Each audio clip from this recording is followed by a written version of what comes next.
श्री कृष्ण लीला पुरुषोत्तम भगवान अध्याय 6 पार्ट 2। यह सुनकर यशोदा कहती, बहुत अच्छा, मैं श्री कृष्ण के सारे रत्न उतार लूंगी जिससे वह अंधेरे में रखा माखन न ढूंढ पाए। तब गोपियां कहती, नहीं नहीं, आप ऐसा नहीं करें। आप इनके रत्नों को उतार कर क्या करेंगे?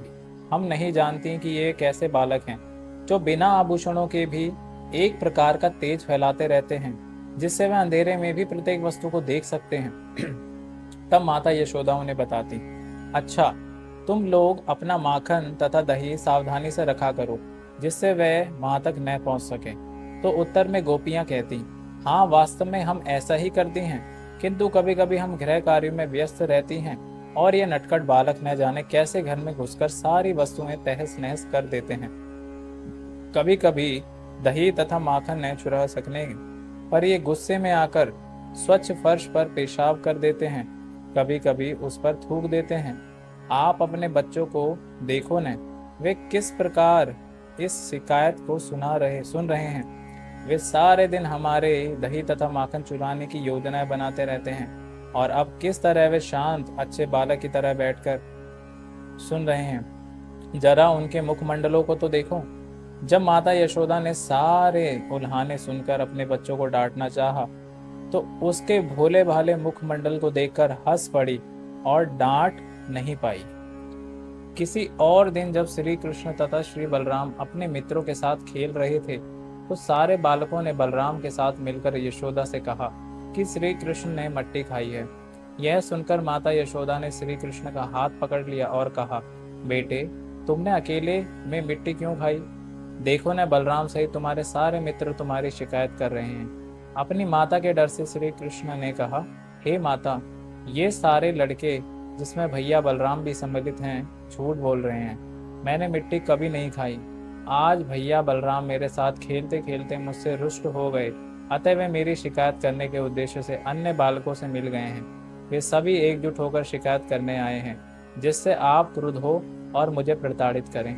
यदि आप सोचती हैं कि वे सच बोल रहे हैं, तो आप मेरे मुंह के भीतर देखें कि मैंने मिट्टी खाई है अथवा नहीं।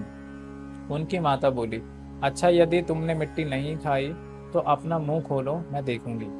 जब श्री कृष्ण की माता ने इस प्रकार आदेश दिया, तो उन्होंने एक सामान्य बालक की भांति तुरंत अपना मुंह खोल दिया। जब माता यशोदा ने मुंह के भीतर देखा, तो उन्हें पूरी सृष्टि के दर्शन हुए। माता यशोदा ने मुंह के भीतर चारों ओर संपूर्ण बाह्य आकाश, पर्वत, द्वीप, सागर, ग्रह, वायु, अग्नि, चंद्रमा तथा नक्षत्र देखे। चंद्र तथा नक्षत्रों के साथ ही उन्होंने संपूर्ण तत्वों, जल, आकाश, विस्तृत शून्य अहंकार, चित्त, बुद्धि, सारे देवता तथा इंद्रिय विषयों यथा ध्वनि, गंध आदि एवं प्रकृति के तीनों गुणों को देखा। उन्होंने मुख के भीतर सारे जीवों, नित्य, काल, भौतिक प्रकृति, आध्यात्मिक प्रकृति, गति, चेतना तथा समग्र सृष्टि के विभिन्न रूपों को देखा। यशोदा ने उनके मुख में दृश्य जगत के लिए अनिवार्य सारी वस्तुएं देखी। उन्होंने उनके मुख के भीतर श्री कृष्ण को गोद लिए तथा अपना पान करते अपने आप को भी देखा। वे यह सब देखकर भयभीत हो गईं और आश्चर्य करने लगी कि वे सपना तो देख नहीं रही हैं, यह वास्तव में कुछ विचित्र दृश्य देख रही हैं। उन्होंने निष्कर्ष निकाला कि ये वह स्वप्न देख रही थी या भगवान की माया का कोई खेल देख रही थी। उन्होंने सोचा कि ये विचित्र वस्तुएं देखकर वे मानसिक रूप से विक्षिप्त हो नहीं सकती। फिर भी सोचा, हो सकता है कि वह मेरे पुत्र का कोई विराट योग्य शक्ति हो, अतः उसके मुख के भीतर ऐसा दृश्य देखकर मैं विचलित हो गई हूँ। अतः मैं उन श्री भगवान को नमस्कार करती हूँ, जो चेतना, मन, कर्म एवं दार्शनिक काल्पनिक की अभिव्यक्ति से ऊपर हैं और जिनकी विविध शक्तियाँ व्यक्त तथा अव्यक्त सृजन करती हैं। उनकी शक्ति से आत्मा तथा शारीरिक सत्ता का बोध होता है। उन्होंने फिर कहा, मुझे उनको सादर नमस्कार करना चाहिए, जिनकी माया से मैं नंद को अपना पति तथा श्री कृष्ण को अपना पुत्र समझ रही हूँ और यह सोच रही हूँ कि नंद की सारी संपत्ति मेरी है और सारे ग्वाले तथा ग्वालिनों में मेरी प्रजा है।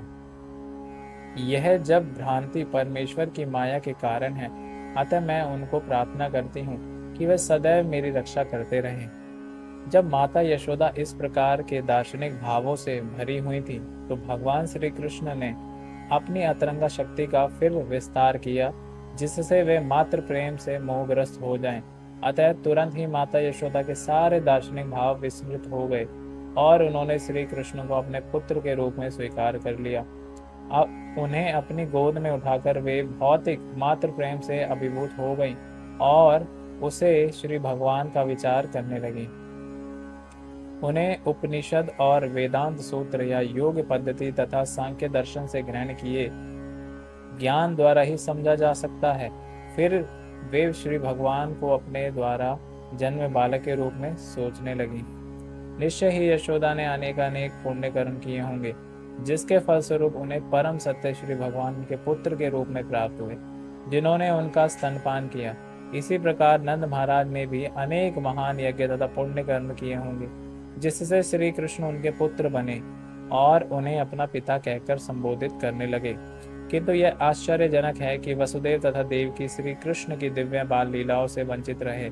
यद्यपि श्री कृष्ण उन्हीं के असली पुत्र थे, आज भी अनेक साधु तथा संत पुरुष श्री कृष्ण की बाल लीलाओं का गुणगान करते हैं, किंतु वसुदेव तथा देवकी इस बाल्यकाल की लीलाओं से साक्षात आनंद न उठा सके। इसका कारण सुखदेव गोस्वामी ने महाराज परीक्षित से इस प्रकार बतलाया।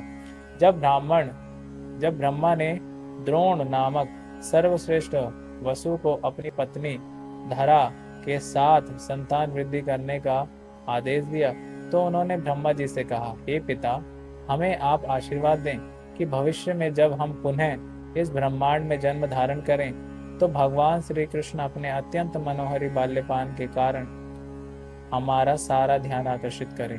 श्री कृष्ण के साथ हमारे व्यवहार इतने प्रगाढ़ हों कि उनके साथ श्री कृष्ण की बाल लीलाओं के श्रवण मात्र से ही प्रत्येक मनुष्य जन्म तथा मृत्यु के अविद्या सागर को पार कर सके।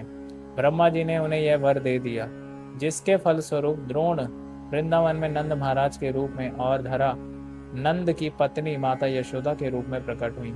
इस प्रकार नंद महाराज तथा उनकी पत्नी यशोदा ने श्री भगवान को पुत्र के रूप में प्राप्त करके अपनी शुद्ध भक्ति बढ़ाई।